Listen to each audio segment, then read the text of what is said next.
உலக மக்கள் எல்லோருக்கும் வணக்கம். சிவம் ஜோதிடம் மூலியமாக நான் உங்கள் ஜி கோபால் பேசுகிறேன். இன்னைக்கு பேசக்கூடிய பலன் என்ன அப்படின்னா ஆகஸ்ட் மாத பலன்கள். இந்த ஆகஸ்ட் மாத பலன்களாகப்பட்டது ரிஷப ராசிக்காரங்களுக்கு எப்படி இருக்கும், இதை பற்றி தான் நம்ம இந்த வீடியோவில் தெளிவாக விளக்கமாக பார்க்க போகிறோம்.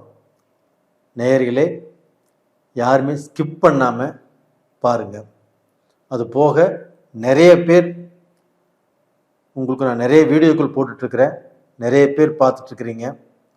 நிறைய பேர் பார்த்தது மட்டும் இல்லாமல் லைக் பண்ணியிருக்கிறீங்க, சப்ஸ்கிரைப் பண்ணியிருக்கிறீங்க. உங்கள் எல்லாத்துக்குமே என்னுடைய மனமார்ந்த நன்றிகளும் கூட. இப்போ ரிஷப ராசிக்கு இந்த ஆகஸ்ட் மாதத்தில் கிரகங்கள் எப்படி இருக்குது அதை பார்க்கலாங்களா. இப்போ ரிஷப ராசிக்கு 2ஆம் இடத்தில் குரு இருக்கிறாங்க, 3ஆம் இடத்தில் புதன் பகவான், 4ஆம் இடத்தில் ஆகஸ்ட் 17ஆம் தேதி சூரிய பகவான் பெயர்ச்சியாகி சிம்மத்துக்கு வர்றாங்க. அதே சிம்மத்தில் கேது பகவானும் சேர்ந்திருக்கிறாங்க. கன்னியில் செவ்வாய் பகவான், கும்பத்தில் ராகு பகவான், அதுபோக மீனத்தில் சனி பகவான். இது இந்த மாத கிரக அடைவுகள். அப்ப இந்த மாத கிரக அடைவுகள்னா ரிஷப ராசிக்காரங்களுக்கு எப்படி இருக்கும்? நான் ரிஷப ராசிக்காரங்களுக்கு பலனை சொல்வதற்குத்தான் காத்து கொண்டிருக்கிறேன். நான் சொன்னது புரிஞ்சுதுங்களா? அருமையான டைம். ரிஷபராசிக்காரங்களுக்கு இந்த டயத்தை விட்டால் வேறு எந்த டைமும் அவ்வளோ நல்ல டைமாக இல்லை. ஏன் சொல்கிறேன் அப்படின்னா, உங்களுடைய ராசிநாதன் சுக்கிர பகவான், அந்த சுக்கிர பகவான் குருவோடு இணைந்து 2ஆம் இடத்தில் தனஸ்தானத்தில். அப்போ தனஸ்தானத்தில் உங்களுக்கு சுபகிரகங்கள் குருவும் சுக்கிரனும் இணைவது யோகம். அப்ப இந்த யோகத்தால், இந்த யோகத்தின் பலனால் ரிஷபராசிக்காரங்களுக்கு பணம் எந்த வழியில் இருந்தாவது எப்படியாவது இப்ப வரும். இந்த பணத்தால தான் உங்களுக்கு பெரும் பிரச்சனை. ஏன்னா இப்போ அடுத்தவங்க வாங்கின கடனுக்கு நீங்க வட்டி கட்டிடுவீங்க. ஏன்னா அடுத்தவங்களுக்கு நீங்க ஜாமீன் போட்டு மாட்டிட்டீங்க. அப்போ பாத்தீங்கன்னா நம்ப கூடாதவங்களை இதற்கு முன்னாடி நம்பிட்டீங்க, நம்ப வேண்டியவர்களை நம்பவில்லை. அப்போ நீங்க உழைச்சு, நீங்க கஷ்டப்பட்டு உழைச்சு சம்பாரிச்சு என்ன பிரயோஜனம்? உங்க குடும்பத்துக்கு உங்களால கொடுக்க முடியல, உங்க குடும்பத்துக்கு ஆசைப்பட்ட பொருளை வாங்க முடியல, உங்க குடும்பம் இன்னைக்கு நிம்மதியாக இல்லை. நீங்கள் உழைத்து உழைத்து உழைத்து ஊராருக்குத்தான் இன்னைக்கு பயன் இருக்குதோ இல்லையோ, உங்களுக்கு எந்த பயனுமே இல்லை. இப்போ நீங்க எந்த பிஸ்னஸ் பண்ணினாலும் எந்த பிரயோஜனமும் இல்லை. இப்போ நீங்க உங்களுடைய அறிவை பயன்படுத்தி, உங்களுடைய திறமையை பயன்படுத்தி இதற்கு மேலேயாவது நம் குடும்பம் நல்லா இருக்கணும், நம்ம குடும்பம் நல்ல நிலைமைக்கு வரணும், நாம பட்ட கஷ்டத்துக்கும் நாம எடுத்துட்ட உழைப்புக்கும் சம்பாதிக்கணும், அது நம்ம குடும்பத்துக்கு உதவணும் அப்படின்னு நினைச்சீங்கன்னா இன்னையிலிருந்து நல்லா இருப்பீங்க. அப்ப அந்த குருவும் சுக்கிரனும் 2ஆம் இடத்துல இருக்கிறதுனால பணம் வரக்கூடிய வழிகள் சாதகமாக இருக்கும். அப்போ பிஸ்னஸ் பண்ணலாம், ஒரு வேலையில் சம்பாதிக்கலாம், உங்களுக்கு ஒரு வேலையில் ப்ரமோஷன் கிடைக்கலாம், ஒரு வேலையில் ஒரு நாடு விட்டு வேறு நாட்டுக்கு போகலாம், இல்லை இந்தியாவிலேருந்து திடீர்னு வெளிநாட்டுக்கு உங்களுக்கு ஆஃபர் கிடைக்கலாம். இது மாதிரியான வாய்ப்புகள் ரிஷபராசிக்காரங்களுக்கு இருக்கிறது. உங்களுடைய கஷ்டமே தீர்ந்ததுங்க, உங்களுடைய பஞ்சமே தீரக்கூடிய காலகட்டங்கள் இப்போ வந்தாச்சு. அப்போ டோட்டலாக பார்த்தீங்கன்னா மலேசியா போவீங்க, இல்லைன்னா சிங்கப்பூர் போவீங்க, இல்லை சிங்கப்பூரில் இருக்கிறவங்க, மலேசியாவில் இருக்கிறவங்க, ஜெர்மனில், ஜப்பானில், சுவிட்சர்லாந்தில், யுஎஸ்ஏல, கனடாவில், ஆஸ்திரேலியாவில், இன்னுமே எத்தனையோ கண்ட்ரிகள் இருக்குது. இங்கெல்லாம் இருக்கக்கூடிய ரிஷபராசிக்காரர்கள் அவங்களுக்கு தொழில் நல்லா இருக்கும், அவங்களுடைய பிஸ்னஸ் நல்லா இருக்கும். இல்லைன்னா தொழிலில் நீங்கள் எதிர்பார்த்த மாற்றங்கள் இதற்கு முன்னாடி உருவாகலை, இப்போ உருவாகும். கண்டிப்பாக நல்லது நடக்கும்.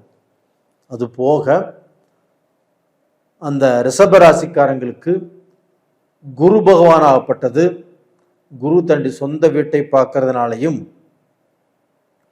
ரிஷபராசிக்கு அது 8ஆம் வீடாக இருக்கிறதுனாலையும், அதே சமயத்தில் சுக்கிரனும் அந்த உங்க ராசிக்கு 8ஆம் இடத்தை பார்க்கறதுனாலையும் கண்டிப்பாக உங்களுக்கு மிகப்பெரிய கண்டம் வர வேண்டியது. இப்போ அந்த கண்டத்திலிருந்து தப்பிக்கிறீங்க. அது போக அடுத்தவங்கனால சில சிக்கல்லையும் சில பிரச்சனைகளையும் எதிர்பார்க்கக்கூடிய டைம் இருக்குது, அதுலேருந்தும் ரிலீஃப் ஆகிறீங்க. அப்போ டோட்டலாக பார்த்தீங்கன்னா உங்களுக்கு ஏதாவது ஒரு கஷ்டம், ஏதாவது ஒரு பிடிப்பீடை, ஏதாவது ஒரு பிரச்சனைகள் வரக்கூடிய டைம், பெரிய காசு செலவு பண்ண வேண்டிய டைம், மருத்துவத்தில் மாட்ட வேண்டிய டைம், அதுலேருந்து ரிலீஃப் ஆகிறீங்க. அப்போ டோட்டலாக பார்த்தீங்கன்னா உங்களுக்கு வரக்கூடிய மிகப்பெரிய நஷ்டத்தில் இருந்து தப்பிக்க போகிறீங்க. அதே சமயத்தில் அந்த குரு பகவான் 9ஆம் பார்வையாக கும்பத்தில் இருக்கக்கூடிய அந்த ராகு பகவானை அந்த குரு பகவான் பார்க்குறாங்க. அப்போ ரிஷபத்துக்கு அது 10ஆம் இடம், தொழில் ஸ்தானம். அந்த தொழில் ஸ்தானத்தை 10ல் ஒரு பாவியாவது இருக்கும்னு சொல்லுவாங்க, இருக்கிறாங்க ராகு. அந்த ராகுவையும் குரு பார்க்குறாங்க. இதுதாங்க அருமையான டைம். இந்த டயத்தை பயன்படுத்தி நீங்கள் ஃபாரின் போனாலும் சரி, ஃபாரின்ல இருக்கிறவங்களுக்கும் சரி, இங்கே இருந்து தொழில் பண்ணுறவங்களுக்கும் சரி, பிஸ்னஸ் பண்ணுறவங்களுக்கும் சரி, வியாபாரம் பண்ணுறவங்களுக்கும் சரி, இது அருமையான டைம். அது போக சனி பகவான் 11ஆம் இடத்துல வக்கரகதியில் இருக்கிறாங்க. அந்த வக்கரகதியிலிருந்து செவ்வாயை பார்க்கும்போது அந்த செவ்வாயால் கண்டிப்பாக சனியும் செவ்வாயும் பார்த்துக்கிறாங்க. சனி வக்கரகதியிலிருந்து செவ்வாயை பார்க்குறாங்க. இப்படி பார்க்கும்போது பூமி சம்பந்தப்பட்ட யோகங்கள், கிரயம் பண்ணக்கூடிய யோகங்கள், தொழில் ரூபத்தில் நல்ல முன்னேற்றம், இது எல்லாமே நடப்பதற்கு வாய்ப்புகள் இருக்கிறது. ஆனால் அதே சமயத்தில் உங்களுக்கு 4ஆம் இடம் சூரியனுடைய வீடு. அந்த சூரியனாகப்பட்டது புதனோடு சேர்ந்து இந்த ஆகஸ்ட் 17க்கு முன்னாண்ட ஒரு 15 நாள் புதனும் சூரியனும் ஒன்றா இருந்திருப்பாங்க. புதாதித்ய யோகம். அப்போ படிக்கக்கூடிய மாணவர்களுக்கு நல்ல படிப்பில் நல்ல முன்னேற்றம், நீங்கள் நல்ல கோர்ஸ் விரும்பி எடுக்கக்கூடிய காலகட்டங்கள் வந்திருக்கும். நீங்கள் பல குழப்பத்தில் இருந்திருப்பீங்க, அந்த குழப்பமும் தீரக்கூடிய நேர காலங்கள் வந்திருக்கும். அதெல்லாம் அருமையாக இருக்குது. அது போக பார்த்தீங்கன்னா காதல் கல்யாணங்கள். இப்போது ஒரு ரிலேஷன்ஷிப்பில் இருக்கிறாங்க அப்படின்னா அவங்களுக்கு இப்போ எதிர்ப்பு இருக்குது, அந்த எதிர்ப்பு தீரும்.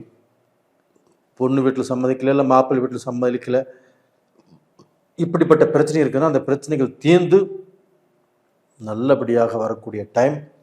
அவங்களுக்கு திருமணம் ஆகக்கூடிய டைம் இப்போ வந்தாச்சு. தாராளமாக திருமணம் பண்ணுங்க, நல்லா இருப்பீங்க. குடும்ப வாழ்க்கையும் உங்களுக்கு நல்லா இருக்கும். உங்கள் குடும்பத்திலையும் சுபகாரியங்கள் ஆகும். அதுபோக ரிஷபராசிக்காரங்களுக்கு அந்த ரிஷபராசியில் பிறக்கக்கூடிய அந்த பெண்கள் இன்னைக்கு வரைக்கும் தன்னுடைய கணவனால் நிறைய கஷ்டப்பட்டுட்டீங்க. கணவர் நம்ம சொல்படி கேட்க மாட்டேங்கிறாரு, எல்லாரும் வேணும்னு நினைக்கிறாங்க. அவங்கனால இவருக்கு பின்னாண்ட கஷ்டம் வருங்கிறது அந்த மனைவிக்கு தெரியுது, இவருக்கு தெரியல. அப்போ அந்த மனைவி அவ்வளவு வேதனைப்பட்டிருந்தாலும் அந்த வேதனைகள் எல்லாமே இப்போ தீரப்போகிறது. கண்டிப்பாக ரிஷபராசியில் பிறந்த பெண்கள் இனிமேல் ஃப்ரீடமாக, சந்தோஷமாக, கணவனே உங்களை பாராட்டக்கூடிய அளவுக்கு, அந்த கணவன் மூலியமாக உங்களுக்கு வந்து ஏதோ ஆடை ஆபரணங்கள் வாங்கி தருவார், ஏதோ gift வாங்கி கொடுப்பாரு. இந்த மாதிரி சந்தோஷமான நிகழ்ச்சிகள் கண்டிப்பாக நடக்கும். உங்கள் குடும்பம், மக்கள் எல்லாருமே நல்லா இருப்பீங்க. நேயர்களே, இந்த பதிவு பிடிச்சிருக்குன்னு நினைக்கிறேன். பிடிச்சிருந்தா லைக் பண்ணுங்கள், சப்ஸ்கிரைப் பண்ணுங்கள். இந்த சமயத்தில் சுக்கிர பகவானையும் இல்லைன்னா குரு பகவானையும் வியாழக்கிழமை நாள்லையும் வெள்ளிக்கிழமை நாள்லையும் வணங்கி வாங்க. கண்டிப்பாக உங்களுடைய பிரார்த்தனைகள் பலிக்கும், நல்லா இருப்பீங்க. இந்த பீரியடில் நான் சொன்ன தெய்வங்களுடைய வழிபாடு உங்களுக்கு ரொம்ப ரொம்ப முக்கியம். நேயர்களே, உங்களிடமிருந்து விடைபெறுவது உங்களின் ஜி கோபால். நன்றி, வணக்கம்.